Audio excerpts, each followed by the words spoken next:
Hi, good morning po. Isi-share ko lang po sa inyo yung naging pakinabang namin mag-anak dito sa Amazing Barley. Amazing Barley po ng I Am Worldwide. Okay po. Yung aking anak po kasi, hindi po siya payat. Kaya ang BP po niya ay 220/110. Sobrang taas po. Hindi pa naman siya may edad, 28 years old na. Kaya iniiwasan pa po niya yung pag-inom ng mga maintenance. So, puro herbal po yung mga iniinom niya pampababa. Nagkataon po na may nag-alok sa kanya nitong Amazing Barley. Tinry po niyang uminom, bumili ng isang box. After po niya maubos yung isang box, nagkaroon po ng malaking pagbabago yung kanyang BP. Alam po ninyo, after niya maubos, ang naging BP na lang niya ay 140/90.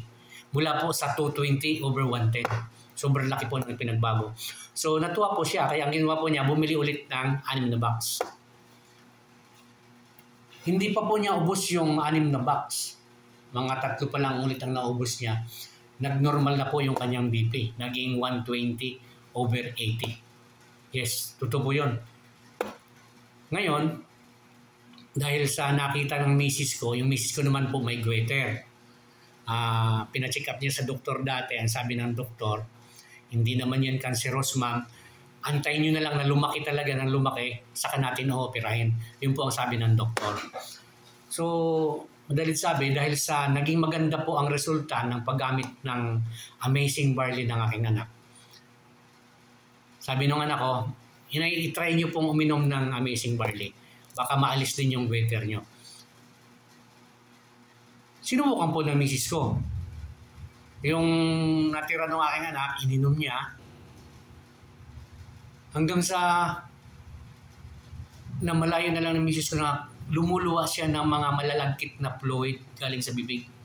Niluluwa niya. So, nagtaka siya kung bakit. Tapos napansin na lang niya unti-unting lumiliit na yung kanyang goiter, yung bukol sa leeg. Unti-unti nang lumiliit. So sa tuwa ng anak ko, bumili pa ng 6. Ipinaubos dun sa aking misis. Ako naman, naisip ko po na parang maganda nga ang barley kasi nawawala yung bukol sa leeg ng misis ko. Ako po kasi hindi nila alam na nag-uumpisa na rin yung aking prostate.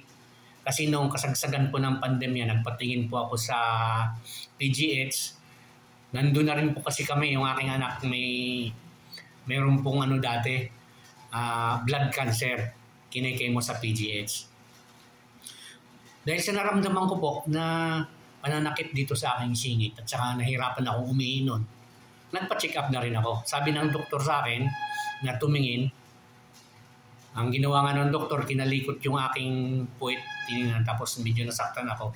Ang sabi ng doktora yun actually, bata pang doktora, sabi, nag-i-start na pong magka-problema ang inyong prostate, sir. So dahil nga po sa wala kaming pera, wala akong tapos namumroblema ako nung panahon na yun, sa sakit ng aking anak na blood cancer, kinikemo. Hindi ko, binaliwala ko po yung sakit ko, yung sakit ng anak ko, ang binigyan ko ng focus. Kaya lang, sad to say, namatay din naman yung anak ko nung kasagsagan po ng pandemya. August yun, namatay 2020.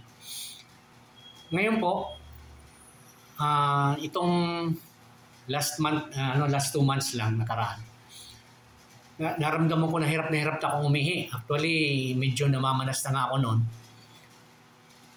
Nagkataon na yung misis ko umiinom ng barley. Sabi ko, ano kaya kung itatry ko din iuminom ng Amazing Barley. So, padukot-dukot po, binabawasan ko yung Amazing Barley ng misis ko, iniinom ko.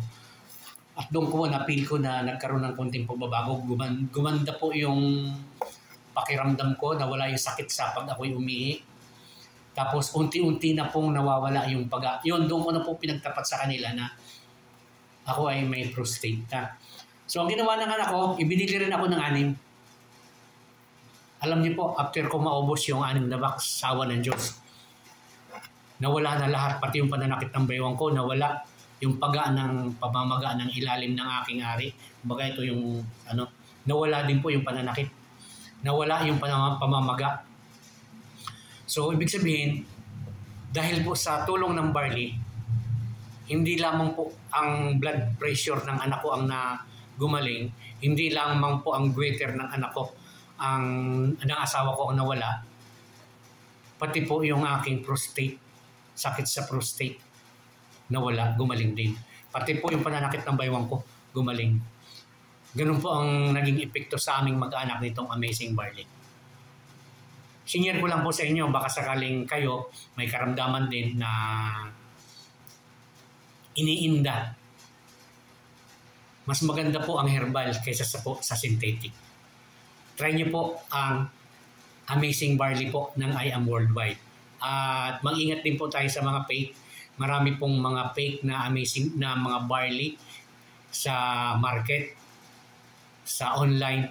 Pero ang original lang po talaga ay ang Amazing Barley po ng I Am Worldwide. Dahil ang I Am Worldwide lang po ang nag-iisang distributor ng Amazing Barley galing po sa Australia. Okay po. Thank you po. God bless. Bye-bye.